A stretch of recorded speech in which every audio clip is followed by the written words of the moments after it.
Rohit sir बोल के गए कि मैं भाषण अच्छा देता हूँ, लेकिन ये मेरे लिए बहुत मुश्किल है कि हमारे सारे टीचर, यूनियन रिप्रेजेंटेटिव जो पुराने रह चुके हैं, वो सब वहाँ पे मौजूद हैं और उन्होंने जो सिखाया है वही मैं बोलता हूँ, बस अपने तरीके से थोड़ा बोलता हूँ। तो भाषण शायद मैं ना दे पाऊँ, लेकिन कुछ अनुभव है मेरे जो मैं आपसे शेयर करना चाहता हूँ।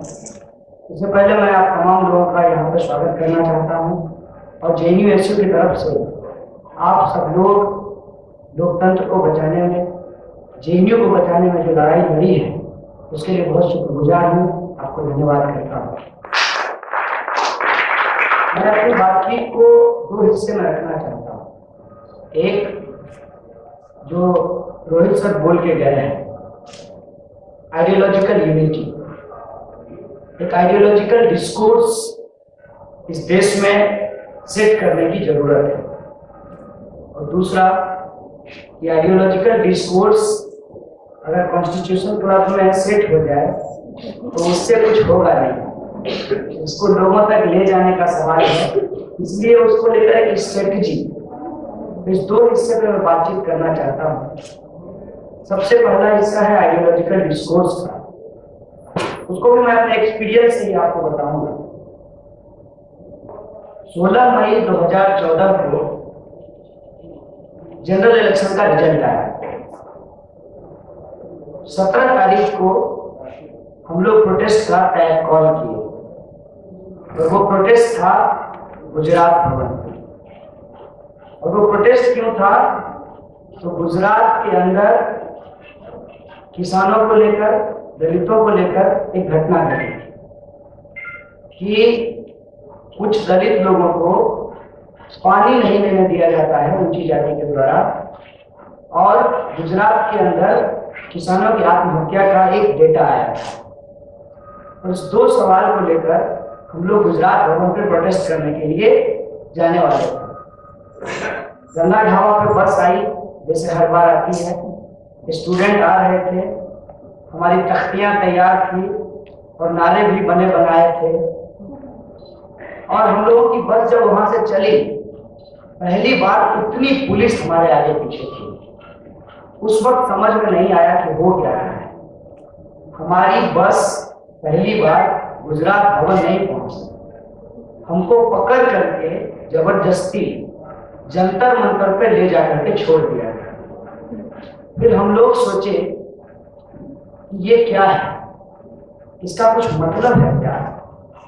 लेकिन शायद उस वक्त हम लोग तय कर पाने की स्थिति में नहीं थे, क्योंकि जो लोग अपने आप को प्रोग्रेसिव और लेफ्टिस्ट कहते हैं, उनकी जो पॉलिटिकल ट्रेनिंग होती है,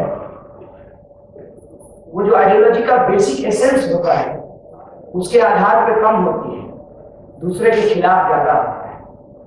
और यही वजह है कि हम लोग एक दूसरे को लेकर इतना एंटागोनिस्टिक हो जाते हैं कि हमारे आसपास जो चीजें घट रही होती है उसको देख ही नहीं पाते।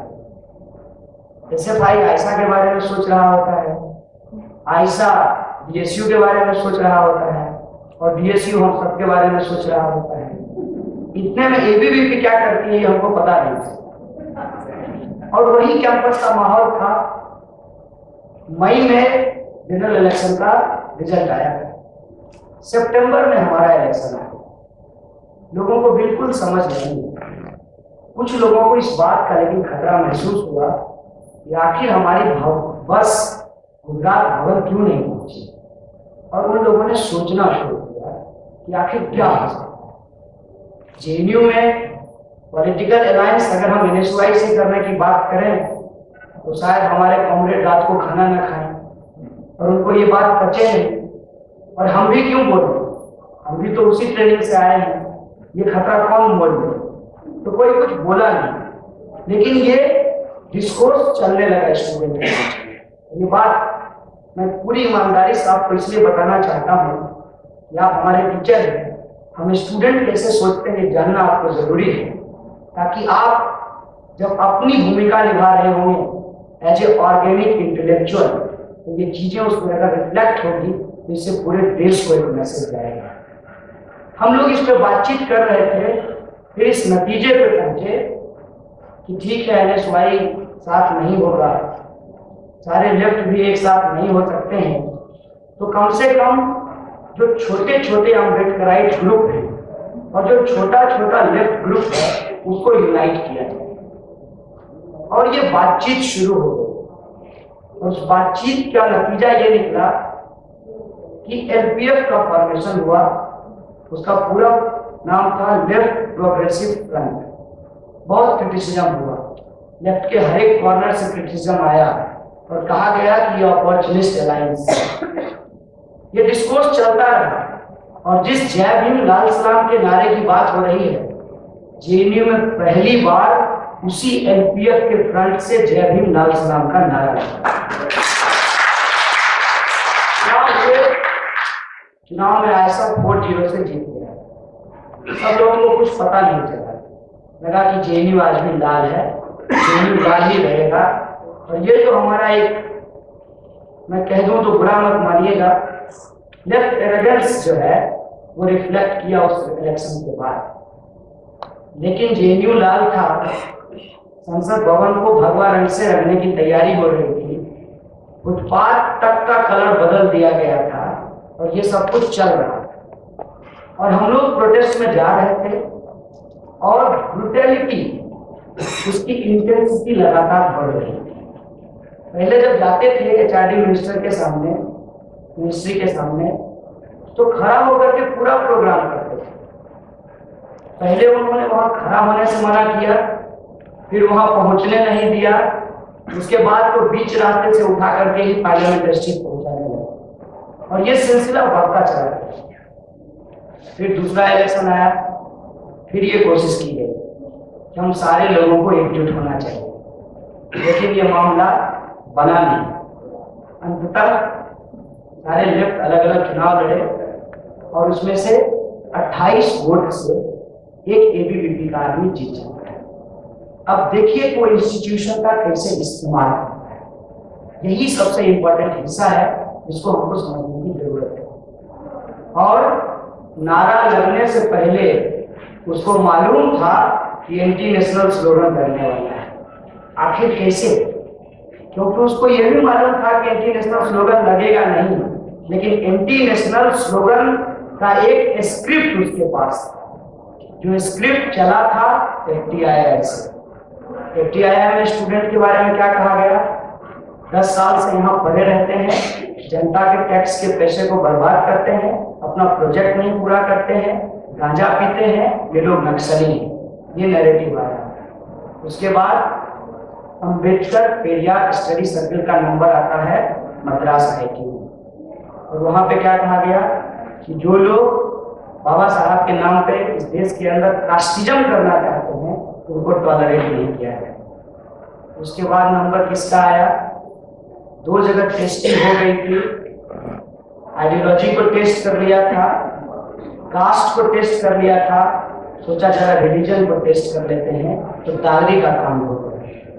दादरी का जब कांड हुआ तो उनको मालूम था कि लोग बोलेंगे, लोग निकलेंगे, सिविल सोसाइटी के मेंबर सड़कों पे आएंगे, इंटेलेक्चुअल आर्टिकल लिखेंगे और प्रोफेसर जाकर सेमिनार को अटेंड करेंगे। इसीलिए कलबुर्गी को मार दिया। इसीलिए पंसारे 80 साल का व्यक्ति, जो किसी के लिए व्यक्तिगत तौर पर कोई नुकसान नहीं पहुंचा सकता था, लेकिन शिवाजी का जो एप्रोप्रिएशन हुआ था बीजेपी के द्वारा, उसको उन्होंने वापस ले लिया था उससे। इस बात से वो घबराए हुए थे, तो कहा कि इंटेलेक्चुअल को डराना जरूरी है, इसीलिए गुलवर्गी की हत्या की।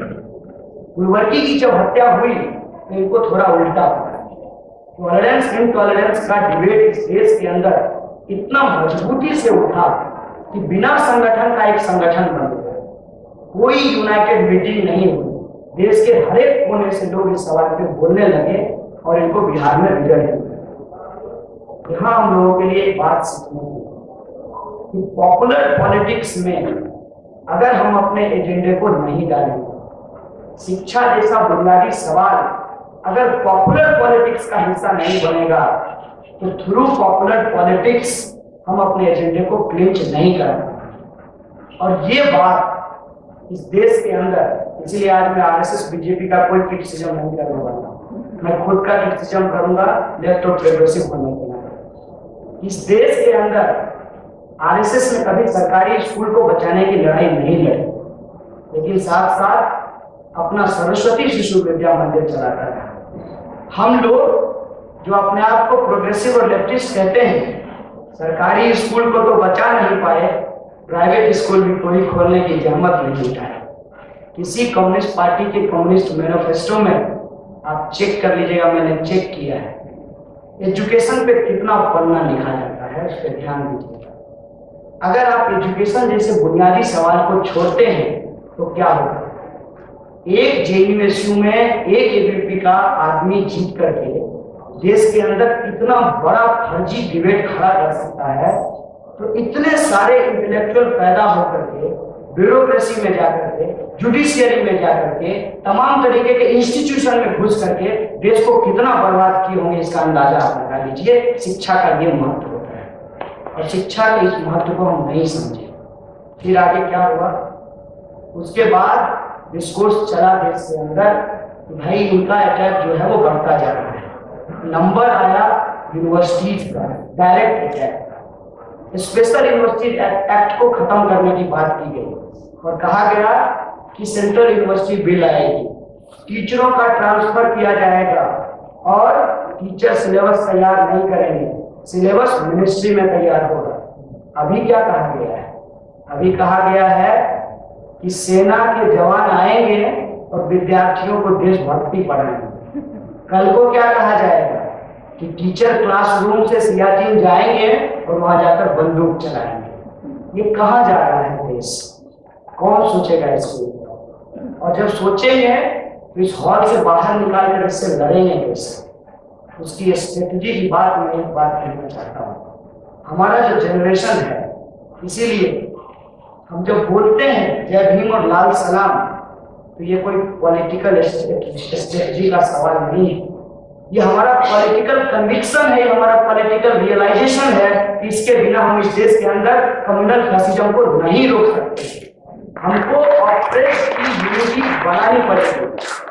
और मुझे बहुत खुशी है, हम लोग कई बार अपने टीचरों को कह भी देते थे कि सर जेएनयू में जेएनयू एक्टिव है और डीयू में डूटा एक्टिव है। ये बहुत खुशी की बात है कि जुनूटा जेएनयू से ज्यादा एक्टिव है और डूसू की तो बात ही कहाँ करना, क्योंकि डूटा उससे बहुत आगे है। तो ये यूनिटी जो बनी है, इस यूनिटी को अब ग्रामसी का नाम याद आता है। ये भी कितना मजेदार है कि आरएसएस के एक समर्थक टीचर ने ग्रामसी का नाम लिया आरएसएस को डिफेंड करने के लिए। तो ग्रामसी तो हमारे हैं, तो ग्रामसी ने कहा है कि ऑर्गेनिक इंटेलेक्चुअल बनिए, यहाँ से निकलिए और लोगों तक अपनी बात को ले जाइए और बातचीत में एक मिनिमम स्ट्रेटजी बनाइए। दुश्मन तय है, दोस्त कौन बनेगा इसको लेकर के मीड में निकालने की जरूरत नहीं है। उसके खिलाफ जो भी बोल रहा है उसको एक मंच पे लाना पड़ेगा, उनकी यूनिटी बनानी पड़ेगी। यही पॉलिटिकल लाइन है अभी के लिए, यही स्ट्रेटेजिक लाइन है अभी के लिए। और इसको अपने एक अनुभव से मैं इस तरीके से शेयर करना चाहता हूँ कि हमारा जो जनरेशन है तो बड़ा गजब टाइम पे पैदा हुआ। 1990 के बाद जब इस देश में नवोदारवाद आ रहा था और तथाकथित लोक कल्याणकारी राज्य की अवधारणा टूट रही थी और हमारी पूरी इंटेलिजेंसिया जो हमसे पहले जनरेशन की थी वो वेलफेयर स्टेट को क्रिटिसाइज करने में अपनी इंटेलेक्चुअल कैपेबिलिटी को डेवलप किया था। जब ये नवोदारवाद आया, जब हमारे सामने चुनौती आई, तो हमारे सामने कोई नया डिस्कोर्स नहीं था। इसीलिए आज जो हम बोलते हैं उसको अगर हम पीछे जाकर थोड़ा सा देखें तो वो चीजें बिल्कुल स्पष्ट हो जाती हैं। हम उस दौर में पैदा हुए जब सरकारी स्कूल बंद हो रहे थे और प्राइवेट स्कूल गांव में खुल रहा था। मुझे याद है गांव में कोचिंग हुआ करता था जिसमें तैयारी होती थी नेत्रहाट की, नवोदय की, सैनिक स्कूल की। वो सारे कोचिंग बंद हो गए। आज वहां तैयारी होती है आईआईटी की, आईआईएम की, जिसकी फीस लाखों में है। आज बाहर में जेएनयू के एंट्रेंस का तैयारी नहीं होता है क्योंकि ह्यूमैनिटीज को इतना ज्यादा डिग्रेड कर दिया गया है कि बिहार में तो कहावत है कि अगर किसी को आर्ट्स पढ़ना है इसका मतलब उसको शादी करने का मन हो गया है। इस स्तर पर शिक्षा को पहुंचा दिया गया है। अब जहां शिक्षा यहां पहुंच गई है, लोगों का जो पॉपुलर कंसेंट है उससे बिल्कुल अलग हो गया है। इतना बांट दिया गया है, primary education, secondary education, higher education. और ये बात हम लोगों को कब पता चला? जब ऑक्यूपाई यूजीसी मूवमेंट हम लोग चला रहे थे, हर एक यूनिवर्सिटी में गए और हमने देखा एक बड़ा मास यूनिवर्सिटी के अंदर है, वो फेलोशिप के सवाल पे हमसे जुड़ ही नहीं रहा है। क्योंकि इस देश के अंदर सिर्फ और सिर्फ सेंट्रल यूनिवर्सिटी के स्टूडेंट्स को नॉन नेट फेलोशिप दिया जाता है, और उसमें भी बहुत सारी यूनिवर्सिटी है जिनको पिछले 2 साल से मिलना शुरू हुआ है। मतलब जेएनयू जो है एक बेहतरीन एग्जाम्पल पब्लिक फंडेड यूनिवर्सिटी का, वो तो अपने आप में इकलौता या 1-2 ऐसे इंस्टीट्यूट है। पूरे देश के अंदर सबसे पहले प्राइमरी एजुकेशन को बर्बाद किया गया, फिर स्टेट यूनिवर्सिटी को बर्बाद किया गया, और अगला नंबर जो है वो सेंट्रल यूनिवर्सिटी का है। इस तरीके से उन्होंने एक एक करके हमारे सरकारी संस्थानों को बर्बाद किया। और जब ये चीजें हो रही थी, उस वक्त जो हमारा डेमोक्रेटिक प्रोग्रेसिव लेफ्टिस्ट सेक्शन था, उसने इस बात की जहमत नहीं उठाई कि इसका क्या अल्टरनेट हो सकता है। एक एग्जाम्पल मैं आपको देना चाहता हूं कि सरकारी स्कूल या सरकारी विश्वविद्यालयों के बजट को उठा करके देखिए। उसका जो बजट होता है इंफ्रास्ट्रक्चर को लेकर के, उसके 25% बजट में उसको बहुत अच्छे तरीके से मॉडर्नाइज किया जा सकता है, लेकिन उसका जो ब्यूरोक्रेटिक सिस्टम है उसको इतना लेथार्जिक बनाया गया कि कभी भी वो निजी संस्थानों का मुकाबला ही नहीं कर पाए। इसका एक उदाहरण मैं आपको देना चाहता हूँ। एक बार हमारे गांव में चर्चा हुई सरकारी बनाम गैर सरकारी की, तो एक आदमी कहा कि प्राइवेटाइजेशन बहुत जरूरी है। हमने कहा क्यों? कहा कि वहां काम बहुत अच्छे से होता है, सरकारी कर्मचारी काम नहीं करते हैं। हम बोले सही बात है। सब उसने कहा कि देखो बीएसएनएल की मोनोपोली होती थी, अब जब से रिलायंस आया है, तुम बोले रिलायंस आया तो दुनिया मुट्ठी में आई, दुनिया को मुट्ठी में कर लिया, क्योंकि बीएसएनएल को तो तुमने बता दिया कि भाई साहब नहीं लगेगा। अगर भाई साहब नहीं लगेगा, ये बीएसएनएल के बारे में अंडरस्टैंडिंग नहीं बनेगी, तो रिलायंस दुनिया को मुट्ठी में कैसे करेगा, और मुट्ठी में करने के लिए कॉल रेट को कैसे बढ़ाएगा, फिर कॉल ड्रॉप कैसे होगा, एसएमएस को करने में कोई पैसा नहीं लगता, फिर भी पैसा कैसे कस्टमर से लिया जाएगा, ये सारा बिजनेस प्लानिंग कैसे होगा। जानबूझ करके सरकारी संस्थानों को बर्बाद किया ताकि प्राइवेट संस्थानों को स्पेस दिया जा सके। और उसकी जो समस्या थी ब्यूरोक्रेटिक लेथार्जी का, या वर्किंग कल्चर का जो प्रॉब्लम था, या हायरार्की का जो प्रॉब्लम था, जिसको खत्म सॉर्ट आउट किया जा सकता था, उसको कभी भी ठीक करने की जरूरत नहीं उठाई। क्योंकि इनका तो नजरिया यही है कि अगर हाथ में घाव है तो उंगली मत काटो, हाथी काट दो। अगर सरकारी संस्थान में दिक्कत है तो उसको रिजॉल्व करने के बजाय उसको बंद कर दो। ये हर चीज को बंद करने पे जुटे हुए हैं।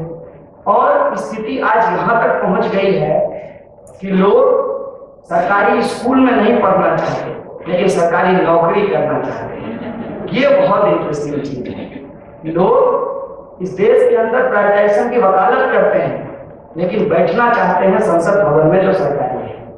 ये जो कॉन्ट्रडिक्शन है सोसाइटी का, इससे हम कैसे निजात पाएंगे? और मेरा मानना है जहां तक कि शिक्षा के सवाल को, स्वास्थ्य के सवाल को, और लोगों की जो दूसरी बेसिक फैसिलिटीज है, उस सवाल पे हम लोगों को आइडियोलॉजिकली एक लार्जर यूनिटी बनाना पड़ेगा। और वो लार्जर यूनिटी होगा जस्टिस के फ्रेमवर्क में, उसको हम सोशल जस्टिस कहें, उसको हम जेंडर जस्टिस कहें, या उसको हम equality and dignity for all कहें। इस फ्रेमवर्क में हमको एक पॉलिटिकल स्ट्रेटजी बनाना पड़ेगा। और इसके लिए जो हम कहते हैं कि पॉलिटिक्स को इकोनॉमिक्स से अलग करके नहीं देख सकते हैं, हम लोगों की ये ट्रेनिंग है। तो आज का जो इकोनॉमिक सिस्टम है, मेरा मानना है एक सीधा सीधा कॉन्ट्रडिक्शन है फाइनेंशियल कैपिटलिज्म का प्रोडक्टिव कैपिटलिज्म के साथ। और प्रोडक्टिव कैपिटलिज्म के पक्ष में खड़ा होना, फाइनेंशियल कैपिटलिज्म को एक धक्का देना है। जरूरी नहीं है कि इसमें हम बहुत अच्छे हो जाएं, लेकिन अगर खुद को प्रोग्रेसिव और डेमोक्रेटिक कहते हैं तो वेल्थ का थोड़ा सा तो डेमोक्रेटाइजेशन हो सकता है, पब्लिक फंड जनरेट किया जा सकता है और पब्लिक इंस्टीट्यूशंस को बचाया जा सकता है, तभी हम क्रिटिकल थिंकिंग, डेमोक्रेसी और basic right of freedom to speech की बात कर सकते हैं। अदरवाइज आज हमारे सामने जो चुनौती है, जो डिस्कोर्स हमने सेट किया था, वो पूरे तरीके से खतरे में है। पहले कहा दिखना खतरनाक है, दाढ़ी अगर बढ़ा हो, आपने सर पे टोपी लगाया हो तो आप टेररिस्ट हैं, दिस इज आवर इस्लामोफोबिया। पहले कहा दिखना गलत है, लोगों ने दाढ़ी मुड़ा लिया, लोगों ने टोपी लगाना छोड़ दिया। फिर कहा है बोलना गलत है, नारा लगाना गलत है, कुछ कह देना गलत है। आज तो अमित शाह ने हद कह दी, कहा देश की आलोचना गलत है। इतना भी बुनियादी फर्क वो आदमी नहीं समझ पा रहा, बीजेपी का अध्यक्ष है, कि देश की आलोचना और सरकार की आलोचना में फर्क होता है। कि देश और सरकार के बीच का जो अंतर है उसको मिटा देना चाहते हैं। अब इसको कहेंगे फांसीवाद।